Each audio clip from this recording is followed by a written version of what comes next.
Muito bem, hoje é dia 29 de outubro, é a segunda gravação que eu estou fazendo. Vocês podem ver que o estúdio mudou totalmente. Desse ângulo eu nunca fiz, né? Estou debaixo do pé de pareira, 10 pés de pareira, então carregados de cachos de uva, frutas verdes. Mais um dia, quando estiverem bonitinhos, vou mostrar isso para vocês, né? Mas tem que estar bonitinhos. Ainda vai levar um tempo, mais uns 2 meses pelo menos. Bom, nós estamos aqui na lição número 9, né, que vai de 19 a 26 de novembro. E o título dessa lição é Declarações de Esperança, que nós vamos ver na parte quinta-feira, basicamente, né? Antes já tem algumas declarações, mas é incrível, foi incrível para mim estudar a respeito de esperança num contexto do sofrimento como o de Jó. Isso foi realmente incrível, né? A lição merece um preparo, pedindo que o Espírito Santo esteja conosco. Santíssimo e bom Pai que está nos céus, envia o Teu Espírito, nos dê o entendimento, nos oriente, porque nós somos bem mais fracos do que foi Jó, do que foram os seus companheiros. Estamos há milhares de anos distante deles, em degeneração. Portanto, precisamos mais de Ti do que eles. E estamos no fim dos tempos, tempos de grande perplexidade. Ajuda-nos. Em nome do Senhor Jesus Cristo. Amém. Pois bem, então aqui está o verso. O verso de Jó 13, versículo 16. Também Ele será a minha salvação. Que frase poderosa, não é? Porém, o hipócrita não virá perante ele. Hipócrita. Lembram que Jesus chamou, ai de vós, fariseus hipócritas, e repetiu isso várias vezes. Já estava aqui antecipando que haveria os fariseus hipócritas. Mas que haveria muito hipócrita antes dos fariseus e que haveria também muito hipócrita depois dos fariseus, inclusive nos dias de hoje, né? Hipócrita é aquele que diz ser uma coisa, na verdade é outra. Aquele que dissimula. Aquele que é falso. Eu detesto 3 características em pessoas. A pessoa que mente, a pessoa que dissimula e a pessoa que é falsa. Não confio nunca, não consigo confiar. Eu sou ser humano. Uma pessoa que mente pode um dia se arrepender, etc. O que é difícil, mas pode se arrepender, etc. Mas eu não sei, eu sou ser humano. Deus sabe. Então Deus perdoa, mas eu não confio mais numa pessoa que já mentiu uma vez para mim. Posso perdoar essa pessoa, etc. Porém, não confio. Se Deus a perdoou, ótimo, beleza. Porém, como é que eu vou saber? Então, aqui são duas afirmações contraditórias. Não contraditórias não no sentido que estejam erradas, no sentido de que elas se excluem, né? Também Ele será a minha salvação. Isso foram palavras de Jó. Está em Jó 13, 16. Né? Porém, o hipócrita não virá perante ele. Os seus amigos, ferveram de ódio ao ouvir essas palavras, né? Isso parecia estar dizendo o seguinte, né? Ele é a minha salvação. Porém, vocês, hipócritas, não vão ver a face de Deus. Ali estava havendo quase que um diálogo de surdos. Eles estavam falando, um não entendia o outro. E um descontextualizava a situação do outro. Então essa era Jó expressou uma confiança e esperança em meio a total perplexidade e incoerência. Em meio a suficientes razões para ser condenado. Não é? É brincadeira, mas quem agora?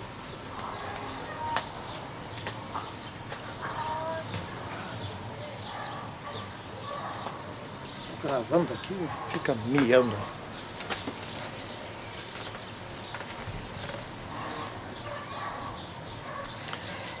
em meio a perplexidades. Né? Então, existia um livro bem antigo, quando eu era jovem, um livreto, cujo título era assim, Quando Tudo Falha. Quando Tudo Falha. Esse livreto deveriam ter entregue para Jó, porque era o típico caso. Não vou repetir aqui tudo que ele perdeu, porque a gente já sabe isso demais. Mas acontece hoje, né? Quando tudo falha, se nós perdermos a esperança em nosso Deus, aí terminou. Acabou para essa pessoa. Aí é o fim para essa pessoa, né? Bom, esses amigos de Jó, aqui não foram outra coisa senão inventores de mentiras, inventores de falsidades. Eles explicavam a Deus e falavam muita verdade, mas verdades mal aplicadas. Né? Eles interpretavam a situação de Jó completamente errado, porque eles não sabiam o que estava se passando e imaginavam que sabiam. Esse é um grave problema que nós temos que ter muito cuidado. Às vezes, por exemplo, conta-se uma vez, eu ouvi um pastor contar essa história, é uma história verdadeira, que alguém viu um irmão entrar no cinema na hora de um filme que era um filme que nós não devemos assistir. Bom, eu de fato nem vou ao cinema, minha mulher também não vai, nós não vamos, nem para um filme nem para outro, nem para bom nem para ruim. Não é? Entendemos que ali não é um lugar adequado. E então esse irmão entrou no cinema. E aí o outro viu, etc e tal, levou para a comissão. Não falou, como é que é para fazer? Vai tu com ele só. Não fez isso. Não seguiu a ordem bíblica.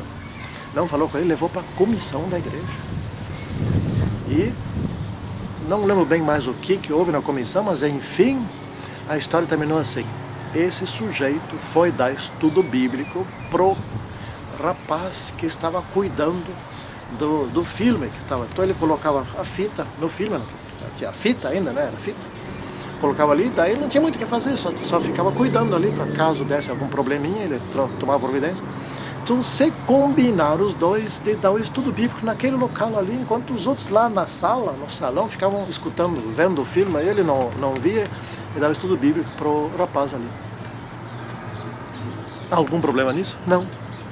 Mas quem viu a aparência do mal, né? E não foi falar com ele, levou direto para a comissão, fez tudo errado. Assim foi com Jó. Não tiveram lá, não sabiam do diálogo entre Satanás e Deus, entre Deus e Satanás.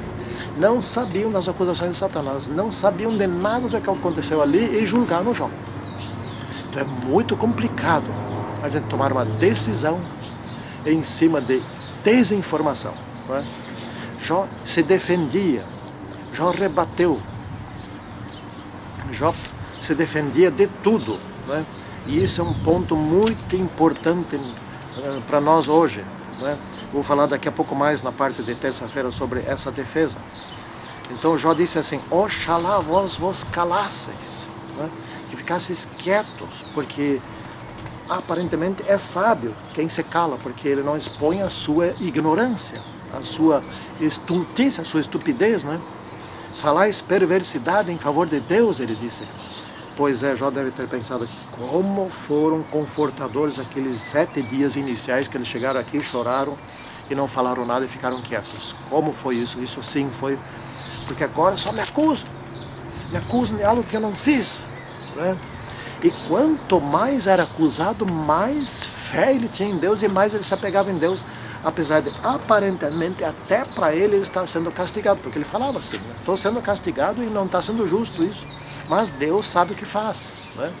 Deus deu, Deus tirou. Ele tinha incrível fé em Deus. Eu não sei se teria tanta fé, eu acho que não teria tanta fé não. Não posso dizer agora, porque espero não ser castigado nunca assim nessas proporções. E Jó chegou a dizer assim, ainda que ele me mate. Que frase horrível para Satanás. Satanás disse, ele não vai garantir a sua integridade. E o que Jó disse? Ainda que Deus me mate, que me castigue injustamente, eu confio nele, espero nele. E ele disse, num outro trecho, eu o verei, com os meus olhos, não outros olhos o verão, eu que o verei, eu serei salvo, ele virá me salvar, eu confio nele. E Jó até entendia que estava sendo castigado, e não estava. Porque essa era a cultura da época, o castigo, né, era a cultura da época. Então houve aqui muitas declarações de esperança. E Jó se defendia. Né? Hoje na igreja temos um programa que é muito bonito, Quebrando o Silêncio. Né? Mas dentro da igreja existe uma cultura de submissão cega. Isso está completamente errado também. Né? Muitas vezes a comissão, o pastor, o ancião, etc. e tal, aponta o dedo sobre alguém. Já aconteceu comigo isso.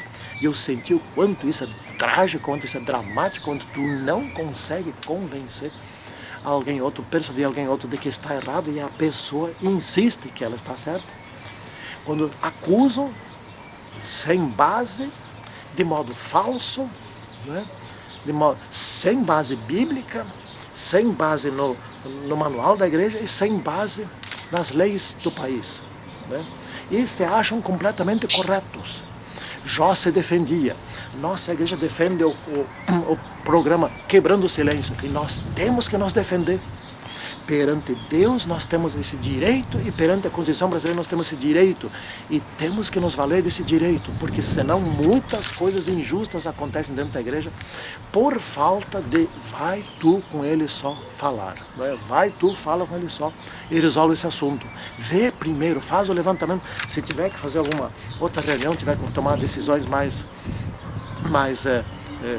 drásticas, fala com ele, levanta todas as informações primeiro, que eles não fizeram. Eles chegaram ali, ficaram tristes uma semana e depois começaram a acusar. E deu tudo errado, mas tudo errado. Né? Nós fomos chamados por uma graça dada a nós em Jesus Cristo antes dos tempos eternos. Né? Antes que Deus criasse o universo, antes do Gênesis 1, versículo 1, não sei como é que era, parece que não existia nada, né? Não sei como é que era isso, antes da criação do universo, não estou me referindo antes da criação do mundo, aqui da vida no mundo, e sim antes do princípio, que fala em Gênesis 1, né? Já havia a ideia da salvação da raça humana, quando ocorreu seu pecado. Agora, quanto tempo levou desde o princípio, quando Deus criou, até que chegasse a queda? Não sei. Se foram milhares de anos, se foram milhões de anos, se foram bilhões de anos, não sei. Mas uma coisa eu sei, está escrito aqui, antes dos tempos eternos, né? Deus já tinha o plano de salvação. Esse é Deus. Aqui uma coisa que eu acho assim incrível, não incrível no sentido de não conseguir acreditar, e sim no sentido de que isso é muito importante, interessante e muito confortador. Deus conhece o futuro, eu gosto disso. Deus conhece o futuro desde a eternidade anterior. Por isso Ele é Deus, por isso Ele é competente, por isso Ele é capaz, por isso Ele é Rei. Só Ele pode ser Rei. Porque se alguém sabe, se eu soubesse o futuro, soubesse tudo, eu nunca erraria. Eu tomava decisão assim, assado, em função do que acontece lá. Não é? Mas eu não sei o futuro. Então eu tenho que confiar nele. Não é? Essa é a grande questão. Temos aqui algumas mensagens de esperança, né? Vamos ler aqui, resumidamente, bem resumidamente. Por exemplo, Gênesis 3, versículo 15, Jesus lutaria por nós contra a serpente. Né? Isso seria na cruz. Gênesis 22, versículo 8, Deus proverá. Eu lembro de um irmão aqui na igreja, já falecido, a sua esposa já falecida, ela faleceu antes. Ela estava muito mal, estava nos seus últimos dias, só fazia coisa errada, perdeu a consciência, não perdeu o controle, etc. E tal, lá. Nem vou dizer o que ela fazia, não era coisa imoral, nada disso, não. E o homem disse assim, quando nós estamos lá, visitamos eles, etc., oramos, etc., ele disse assim, Deus proverá. Isso é fé, né? Porque ele estava sofrendo por causa do sofrimento da sua esposa, que já perdeu a consciência totalmente. Né? Levíticos 17, versículo 11, a questão da expiação pelo sangue de Jesus Cristo. Né? Em Jó, aqui eu entendi que não é Jó capítulo 1, versículo 29, sim Jó 6, versículo 29, né? Que então nesse aí fala da justiça da minha causa triunfará. Né? Jó falando isso, um dia a minha causa triunfará. E ele imaginava que seria depois que ele morresse, etc. E isso ainda aconteceu em vida. Isso aconteceu em vida. Em Gálatas 2, versículo 16, diz assim: somos justificados pela fé em Jesus Cristo. Né? Então, eu, grande pecador, serei justificado. Todos os meus pecados serão pagos, já foram pagos por Jesus Cristo, e é assim que eu serei justificado. Por Ele, não por mim. Não tem outra maneira. Filipenses 1,16: aquele que começou boa obra em vós, há de completá-la. Ele começou uma boa obra em mim, e em você também. Né? E isso em todos, né? Em todos. Ele vai completar essa obra, é só eu deixar. Tem aqui um que eu gosto demais. Né? É um dos versículos que eu gosto demais, 1 Coríntios 10, versículo 13. Não haverá tentação acima do que podeis suportar. Né? Que frases de esperança, que imagens de esperança, né? Daniel 7, versículo 22. O ancião de dias virá para fazer justiça. Um dia vai ter justiça. Depois do final do milênio. Aliás, o julgamento já está em andamento. Daniel 12, versículo 1 e 2. Naquele tempo se levantará Miguel, ou seja, o nosso tempo, quando os reis se unirem, quando os 10 reis, no caso hoje esses 10 significam todos os países do mundo se unirem contra nós, Deus se levantará para fazer, para lutar em nosso favor. Mateus 24, versículo 27. Como o relâmpago que se vê do oriente para o ocidente, que se vê de qualquer lugar de distante, etc. e tal, que vai resultar depois num trovão, assim todos verão a volta de Jesus Cristo. Todos os que estiverem vivos, logicamente. E aqueles que vão ressuscitar para ver a volta de Cristo.